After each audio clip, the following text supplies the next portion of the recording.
নব্বইয়ের দশকে ধারাবাহিকের মাধ্যমে অভিনয় জগতে পা রাখেন মন্দিরা বেদী। সে সময় হিন্দি ধারাবাহিক শান্তিতে নাম ভূমিকায় অভিনয় করে বেশ পরিচিতি পান। তারপর একসময় বলিউড সিনেমায় অভিনয় শুরু করেন, কিন্তু এক সময় ক্রিকেটের ধারাভাষ্য দিয়ে আলোচনায় আসেন। পরবর্তী জীবনে অভিনয় থেকে দূরে গিয়ে পেশাদার ক্রিকেট ধারাভাষ্যকারের ভূমিকায় নজর কাড়েন তিনি।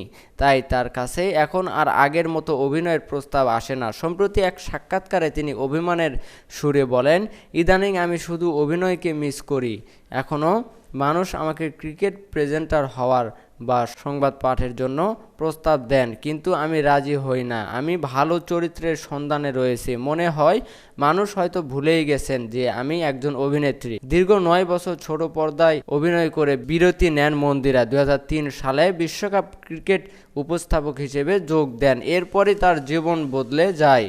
কেউ আর তাকে অভিনেত্রী হিসেবে দেখেন না। উল্লেখ্য, এক সময় ছোট পর্দায় দুশম ও সিআইডি ধারাবাহিকে অভিনয় করেন তিনি। এছাড়া দিলওয়ালে দুলহানি লে জায়েঙ্গে, শাদি কা লাড্ডু, দ্য তাশখন্দ ফাইলস এর মতো বেশ কিছু দর্শকপ্রিয় সিনেমা ও অভিনয় করেছেন।